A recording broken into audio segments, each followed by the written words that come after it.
అంటున్నారు? 52,000 ఎకరాలు పిచ్చి కంప ఉంటున్నారు. మరి రోడ్లు 200 ఫీట్లు రోడ్లు వేసినప్పుడు మరి మీరు ఏం చేశారు సార్? మీరు వైఎస్ఆర్సీపీ ఆఫీసులు కట్టుకోవడానికి మీ దగ్గర డబ్బులు ఉన్నాయి, వైఎస్ఆర్సీపీ ఆఫీసులు కట్టుకోవడానికి డబ్బులు ఉన్నాయి, విలాసవంతమైన భవనానికి డబ్బులు ఉన్నాయి, కానీ కన్స్ట్రక్షన్ డబ్బులు గవర్నమెంట్ ఆఫీసులకి. మేడం ఇప్పుడు నేను ఒక మాట చెప్తాను. ఏమనంటే బీజేపీ వెంకటేశ్వర రెడ్డి గారు వెళ్తాలతో మాట మాట్లాడారు. 2014 నుంచి 19 వరకు ఒక్కో వైఖరి, 2019 నుంచి 24 వరకు ఒక్కో వైఖరి లాగున్నారు. జగన్మోహన్ రెడ్డి గారి స్పీచ్, నువ్వు 30,000 ఎకరాలకు పైగా ఉంటే బాగుంటది, మేము అమరావతికి సపోర్ట్ చేస్తాం అని చెప్పి నువ్వు అసెంబ్లీలో చెప్పావంట. ఒక్కసారి అసెంబ్లీలో చెప్పిన జగన్మోహన్ రెడ్డి గారు చెప్పిన వీడియోని ఒకసారి తీసి చూడమనండి. అందులో క్లియర్ గా జగన్మోహన్ రెడ్డి గారు చెప్తారు ఏమని, నాకు ఇక్కడ ఇష్టం ఉన్నా లేకపోయినా ఇక్కడ మారేది ఏమీ లేదు, ఇక మీరు మార్చరని నాకు అర్థమైంది.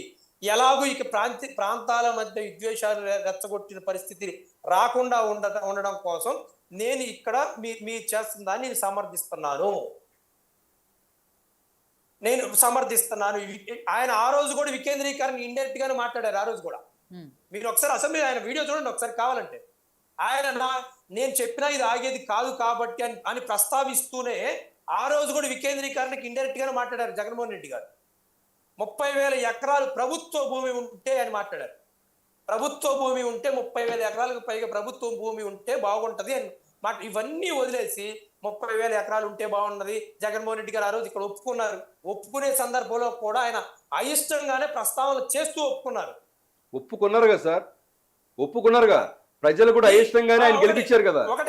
ఆయనకు ఆప్షన్ లేదు కాబట్టి అయిష్టంగా ఒప్పుకున్నారు. మీరు 2019 వరకు గనక అమరావతి ప్రాంతంలో గనక నిర్మాణాలు చేపట్టి లేకపోతే ఖర్చు చేపట్టున్నట్టే జగన్మోహన్ రెడ్డి గారు కూడా ఆపకపోయి ఉండేవాళ్ళు. ఎగైన్ మీరు అదే చెప్తున్నారు సార్. జగన్మోహన్ రెడ్డి గారు మరి లాస్ట్ 5 సంవత్సరాలు మీరు సెక్రటరీ ఎక్కడి నుంచి గడిపారు సార్? మీరు ఎక్కడి నుంచి రన్ చేశారు? మీరు జగన్మోహన్ రెడ్డి డిఎస్పీ ఆఫీస్ ఎక్కడి నుంచి రన్ చేశారు? సిఆర్డి ఆఫీస్ ఎక్కడి నుంచి రన్ చేశారు? 15-20 హైకోర్టు ఎక్కడి నుంచి రన్ చేశారు? ఏం సార్ ఇది? 5-6 ఎకరాల్లో కట్టిన హైకోర్టుల గురించి కేవలం 100 లోపు ఏమైనా ఎకరాల్లో కట్టిన వాటి గురించి మాట్లాడతారు సార్. మాట్లాడితేనేమో 52,000 ఎకరాలు ఉంది అని మాట్లాడతారు. మీరు చెప్పే 100 ఎకరాలు 2015 అక్టోబర్ నుంచి కూడా 2019 వరకు వైఎస్ఆర్సీపీ వాళ్ళు 127కు పైగా కేసులు వేశారు సార్. పర్యావరణానికి దెబ్బతింటుందని చెప్పి 127 కేసులు వేశారు. మీరు మాట్లాడుతున్నారండి సార్? ఇది మోడీ గారి మీద వేసిన అభాండంలో రాజధానికి సంబంధించిన పెద్ద అభాండం ఉంది. కేవలం 2,600 కోట్ల రూపాయలు మాత్రమే ఆయన ఇచ్చారు మనకి. రాజధానికి ఆయన ఎటువంటి సహకారం మనకు అందించలేదు కాబట్టే మన రాజధాని నిర్మించలేకపోయా అని ఆ రోజు మీరు నిర్మాణం చేయలేకపోవడానికి మోడీ గారి కారణం అని చెప్పి ఆయన మీద నిందేయడం జరిగింది. ఆ రోజు మీరు కనీసం 52,000 ఎకరాల మొత్తంలో కనీసం 1000 ఎకరాల్లో కూడా ఎటువంటి నిర్మాణాలు చేయాలి. మీరు 50,000 ఎకరాలకు పైగా అది ఇప్పటికీ ఖాళీగానే ఉంది. నిర్మాణాలంటే ఒకటి మీరు గుర్తుపెట్టుకోవాలా, 33,000 ఎకరాల్లో కూడా బిల్డింగ్లు కట్టరు సార్. మీరు ఒకటి గుర్తుపెట్టుకోండి. దాంట్లో 30% వరకు రోడ్లు పోతాయి. కిషోర్ గారు మీరు ఆ రోడ్లు రోడ్లు వేసాం కదా. 15-20% పార్కులు వేసారా? ప్రభుత్వ భవనాలు ఎన్ని కట్టారు అంటే సార్ ఈ రోజు మనం ఇల్లు కట్టుకోవడానికే సంవత్సరం పడుతుంది సార్. 3 సంవత్సరాలు మీకు రాజధాని నిర్మించే పరిస్థితి ఉందంటారా? ఈ రోజు హైదరాబాద్ బిల్డ్ అయిందంటే 15 సంవత్సరాలు పట్టింది. అది ఎందుకు 3 రాజధానుల నిర్మాణం జరగలేదు అంటే ప్రతి దాంట్లో కేసు వేసుకుంటూ పోయారు. వాళ్ళు చెప్పేది కూడా అదే, 127 కేసులు వేసారు అని. 127కు పైగా కేసులు వేసి వైఎస్ఆర్సీపీ రాజధాని వ్యవహారంలో వైఎస్ఆర్సీపీ పార్టీ ప్రభుత్వాలు కేసులు వేయలేదండి.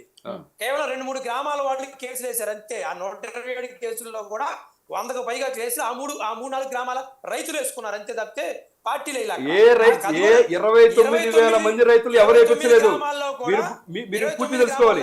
26 గ్రామాల రైతులు 29,000 మంది రైతులు వేయలేదు. జగన్మోహన్ రెడ్డి గారు ఏదైతే వైఎస్ఆర్సీపీ ప్రభుత్వం ఉన్నదో తాడేపల్లిలో కూడా రోజుకి 500 రూపాయలు కూలీని ఇచ్చి కొంతమందిని తీసుకొచ్చి బలవంతంగా అక్కడ కూర్చోబెట్టి 3 రాజధానులు కావాలని చెప్పేసి ధర్నాలు చేశారు. నాకు తెలుసు అక్కడ ఏరియా మొత్తం తెలుసు.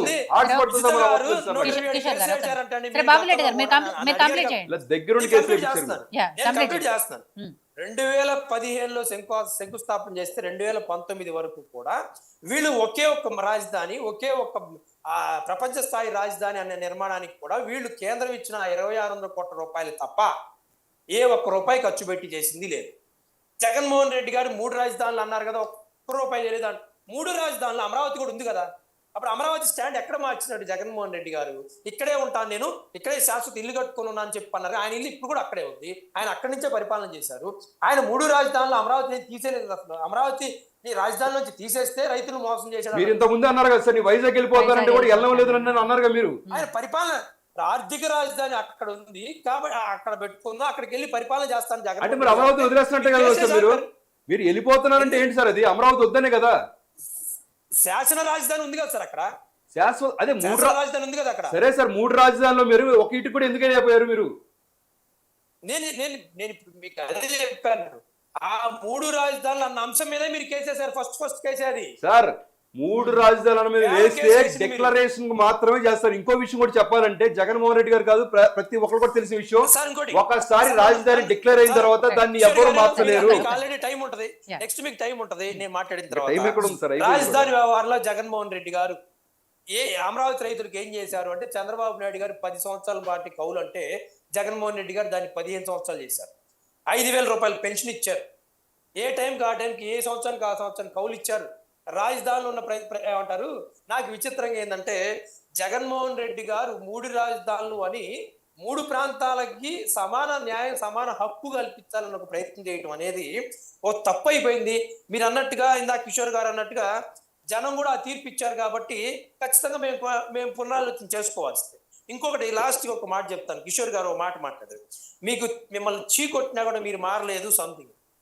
సార్, మమ్మల్ని చీకొట్టారని నేనైతే ఇప్పటికి కూడా అనుకోవట్లేదు. దేనికి అనుకోవట్లేదు అంటే, 2019లో ఏ సినారియోలో అయితే ఎలక్షన్ జరిగినాయో అదే 2024లో కూడా అదే విధంగా, అంటే టీడీపీ ఒంటరిగా, జనసేన పార్టీ ఒంటరిగా, బీజేపీ పార్టీ ఒంటరిగా, ఈ సూపర్ 6లు, ఈ 134 హామీలు ఇవన్నీ ఏమీ లేకుండా జగన్మోహన్ రెడ్డి గారు తన పాత మేనిఫెస్టో తోటి మొన్న ఆ పాత మేనిఫెస్టో ఇంకా 2-3 పథకాలు ఎగరగొట్టారు అనుకోండి.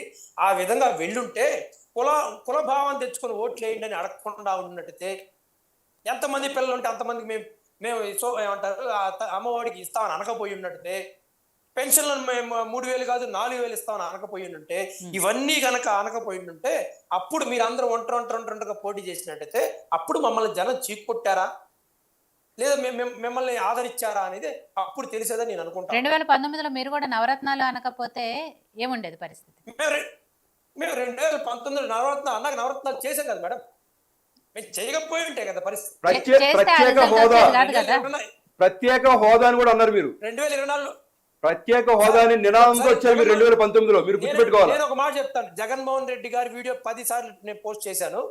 జగన్మోహన్ రెడ్డి గారు ఒకటే, కేంద్ర ప్రభుత్వం మన మీద ఆధారపడే పరిస్థితి ఉంటది. ఆధారపడిన రోజు నాకు ఈవెన్ నేషనల్ మీడియా ఒక ప్రశ్న వేసింది, ఒకవేళ కేంద్ర ప్రభుత్వంలో రాహుల్ గాంధీ గారిని ప్రధానమంత్రిని చేస్తారా, ప్రత్యేక హోదా ఇస్తానని అడిగితే, అంటే మా ప్రత్యేక హోదా మీద ఎవరైతే సంతకం పెడతారో వాళ్ళకి నా మద్దతు ఇస్తానని అన్నారు. ఆయన మీద ఆధారపడి ఉంటే క్లియర్ గా చెప్పారు. అవన్నీ వదిలేసి మెడలు వంచి తీసుకొస్తారు. మీరు అనేది ఏంటంటే అశ్వత్థామ అతః కుంజరః అన్నట్టు మాట్లాడుతున్నారు మీరు. అంటే ద్వంద్వ వైఖరిగా మాట్లాడతారు. ఇక్కడ కళ్ళ కట్టినట్టు మాత్రం చెప్తారు, మిగిలినంతా వదిలేస్తారు. ఇక్కడ ఆల్రెడీ చాలా టైం అయిపోయింది. అదే ఇక్కడ చాలా టైం అయిపోయింది. ఇప్పటి వరకు కూడా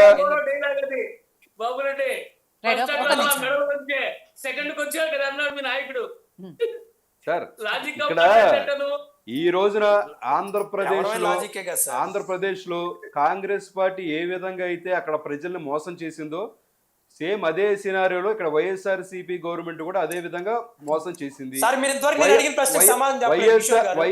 కాంగ్రెస్ పార్టీని రూపాంతరం చెందుకున్న పార్టీ వైఎస్ఆర్సీపీ పార్టీ ఆంధ్రప్రదేశ్ లో. ఎందుకంటే కాంగ్రెస్ పార్టీ ఏదైతే మీకేం కావాలి సార్? ఓకే స్ట్రైట్ మాట్లాడదాం. మీకు సమాధానం ఏం కావాలి చెప్పండి సార్. మీకు ఇప్పుడు నేను రూపాంతరం చెందిన పార్టీ అనగానే ఇద్దరు కలిసి ఒకేసారి దాడి చేయడానికి ప్రయత్నిస్తున్నారు. నన్ను మాట్లాడింది సార్ సైదుల్ గారు. నేను మీరు మాట్లాడేటప్పుడు ఏం మాట్లాడలేదు. నన్ను కొంచెం మాట్లాడినండి. మీరు ఎందుకంటే 4 క్వశ్చన్స్ అడిగారు. సైదుల్ గారు 4 క్వశ్చన్స్ అడిగారు, దానికి నేను సమాధానం చెప్తున్నా. సైదుల్ గారు అడిగే క్వశ్చన్స్ కి నేను సమాధానం చెప్తున్నా. ఇంతకుముందు మాట్లాడారు, ఎప్పుడో ఒక హాఫ్ అన్ అవర్ బ్యాక్ మాట్లాడారు. ఈ రోజున ఇందాక మీరు ఎవరు నరేంద్ర మోదీ